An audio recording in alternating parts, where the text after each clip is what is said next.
નમસ્તે પ્રિય મિત્રો, અમારી ચેનલ શ્રેષ્ઠ વાતોમાં આપનું સ્વાગત છે, જ્યાં અમે તમને રહસ્યમય અને અનોખી માહિતી આપીએ છીએ। આજે અમે એક એવી માહિતી લાવ્યા સવી કે આ દિવસે પરિણીત મહિલાઓએ ક્યારે વાળ ન ધોવા જોઈએ, નહીં તો તેમને પસ્તાવો થશે।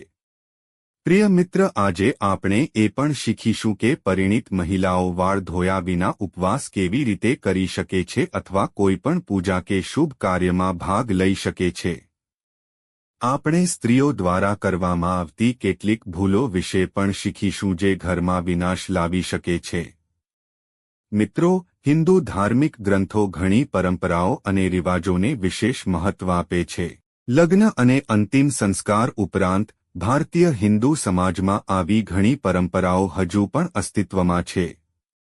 આ મુજબ પરિણીત મહિલાઓએ કોઈપણ દૈનિક કાર્ય કરતા પહેલા શુભ અને અશુભ પાસાઓ પર ખાસ ધ્યાન આપવું જોઈએ। તમારે જાણવું જોઈએ કે ધાર્મિક ગ્રંથો પરિણીત મહિલાઓને ખાસ દિવસોમાં વાળ ધોવાની મનાઈ ફરમાવે છે। અઠવાડિયાના ચોક્કસ દિવસોમાં જો પરિણીત મહિલાઓ વાળ ધોવે છે તો તેમના પતિઓને મુશ્કેલીનો સામનો કરવો પડી શકે છે અને તેમના બાળકો અને પરિવારને પણ તકલીફ પડી શકે છે। તો ચાલો જાણીએ કે તે કયા દિવસો છે।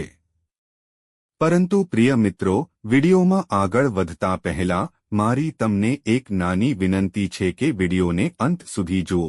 તેને બિલકુલ ચૂકશો નહીં, કારણ કે આ માહિતી ખૂબ જ કિંમતી છે અને વિડિયોને અન્ય લોકો સાથે શેર કરો જેથી અન્ય લોકોને પણ ફાયદો થાય। અને હા મિત્રો, વિડિયોને એક સુંદર લાઇક આપો અને જો તમે માતા લક્ષ્મીના સાચા ભક્ત છો, તમે માતા લક્ષ્મીનો પ્રેમ, સ્નેહ અને આશીર્વાદ મેળવવા માંગો છો અને તમે ઈચ્છો છો કે માતા લક્ષ્મી તમારા ઘરમાં નિવાસ કરે અને તમે માતા લક્ષ્મીને પ્રસન્ન કરવા માંગો છો, તો કોમેન્ટ બોક્સમાં જય લક્ષ્મી માતા લખવાનું ભૂલશો નહીં અને વિડિયોને ઝડપથી લાઇક કરો અને તમારી પોતાની યુટ્યુબ ચેનલ શ્રેષ્ઠ વાતોને સબસ્ક્રાઇબ કરવાનું ભૂલશો નહીં, જેથી તમને શક્ય તેટલી વહેલી તકે આવી માહિતી મળી શકે। અને હા પ્રિય મિત્રો, જુઓ, વાત એ છે કે અમે ફક્ત સલાહ આપી શકીએ છીએ, તે અમારું કામ છે। હવે તમે માનો કે ના માનો તે તમારી ઈચ્છા છે, પણ મિત્રો,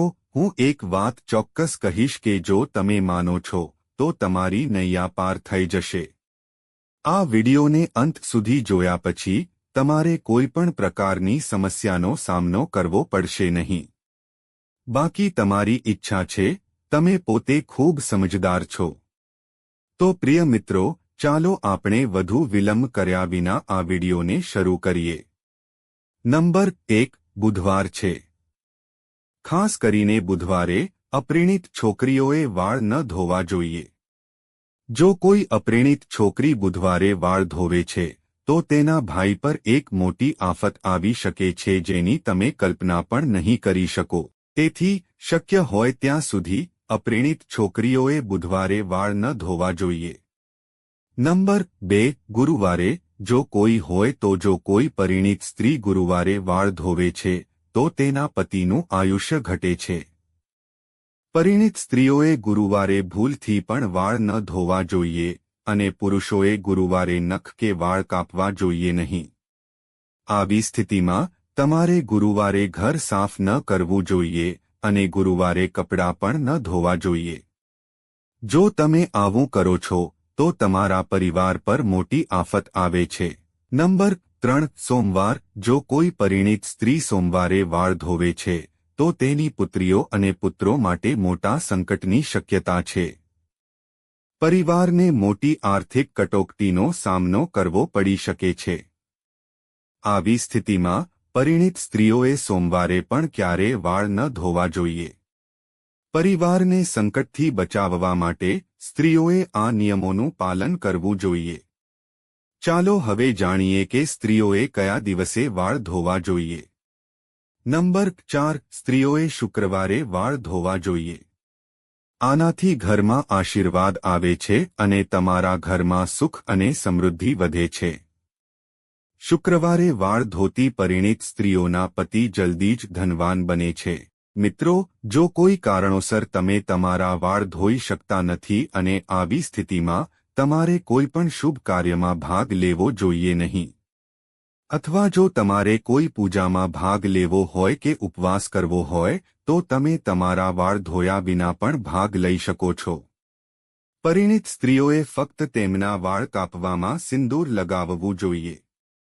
ત્યારબાદ તેઓ કોઈપણ પૂજા કે ધાર્મિક વિધિમાં વાળ ધોયા વિના ભાગ લઈ શકે છે. જો કે ધાર્મિક કાર્યોમાં જોડાતા પહેલા પુરુષોએ તેમના વાળ ધોવા જોઈએ. મિત્રો, સ્ત્રીના વાળ કાપવાના ભાગને ગંગા નદી માનવામાં આવે છે.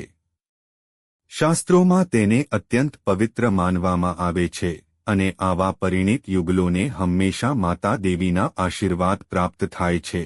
જો કે સિંદૂર લગાવતી વખતે સ્ત્રીઓ કેટલીક ભૂલો કરે છે જેનાથી તેમને ઇચ્છિત પરિણામ મળતું નથી, પરંતુ તેમના પતિઓને મુશ્કેલીઓનો સામનો કરવો પડે છે. ઘરમાં વિનાશ પણ આવવા લાગે છે અને આવી સ્થિતિમાં પતિ પત્ની વચ્ચે તણાવ પણ વધે છે. ચાલો જાણીએ કે સિંદૂર લગાવતી વખતે તમારે કઈ ભૂલો ન કરવી જોઈએ.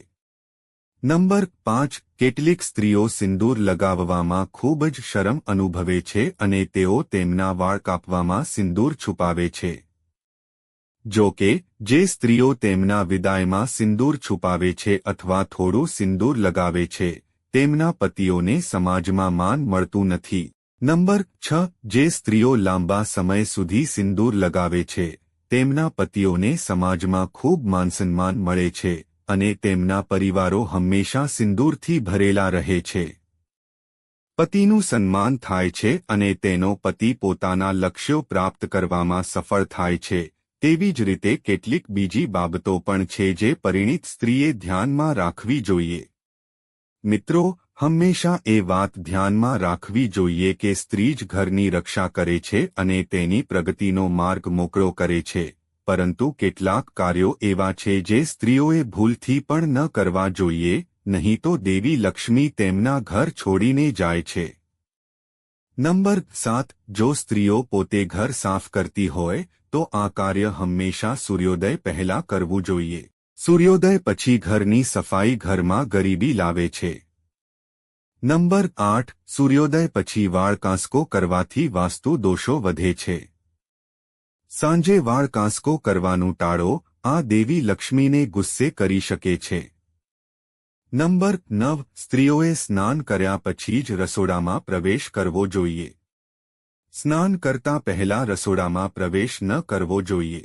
નંબર 10. જે ઘરમાં સ્ત્રી હંમેશા ગુસ્સે રહે છે અને ક્યારે ખુશ નથી ત્યાં દેવી લક્ષ્મીનો આશીર્વાદ નથી.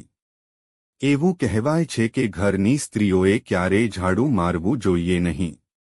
નંબર 11. ઘરની સ્ત્રીઓએ ક્યારેય ગંદા વાસણો ઘરની અંદર ન રાખવા જોઈએ. ઘરની સ્ત્રીઓની આદત છે કે તેઓ રસોડામાં તવા અને કઢાઈ ગંદા છોડીને સૂઈ જાય છે. જો તમે પણ તમારા ઘરમાં આ કરો છો તો દેવી લક્ષ્મી ક્યારે આવા ઘરને છોડશે નહીં અને આવા ઘરમાં ક્યારેય નિવાસ કરતી નથી.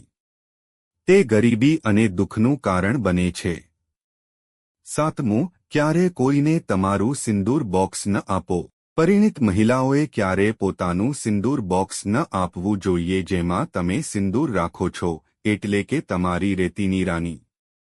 અને જ્યારે તમે સિંદૂર લગાવો છો ત્યારે તે હંમેશા એકલા અથવા માથા પર પલ્લું રાખીને કરો, નહીં તો તમને ખરાબ નજર લાગી શકે છે અને તમારા સંબંધો બગડી શકે છે.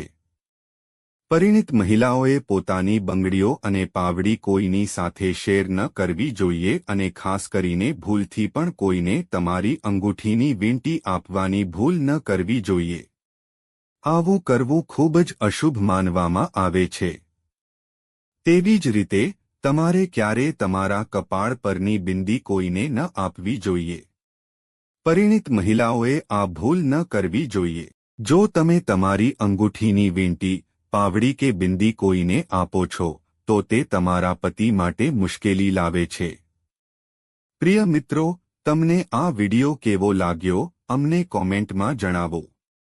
જો તમે માતા લક્ષ્મીના સાચા ભક્ત છો, જો તમે માતા લક્ષ્મીનો પ્રેમ, સ્નેહ આશીર્વાદ મેળવવા માંગો છો અને માતા લક્ષ્મી તમારા ઘરમાં નિવાસ કરે અને તમે માતા લક્ષ્મીને પ્રસન્ન કરવા માંગો છો તો વિડિયોને ઝડપથી લાઇક કરો અને તમારી પોતાની યુટ્યુબ ચેનલ શ્રેષ્ઠ વાતોને સબસ્ક્રાઇબ કરો અને કોમેન્ટ બોક્સમાં ચોક્કસપણે જય લક્ષ્મી માતા લખો. મિત્રો, આ બધી માહિતી જનહિતને ધ્યાનમાં રાખીને આપવામાં આવી રહી છે.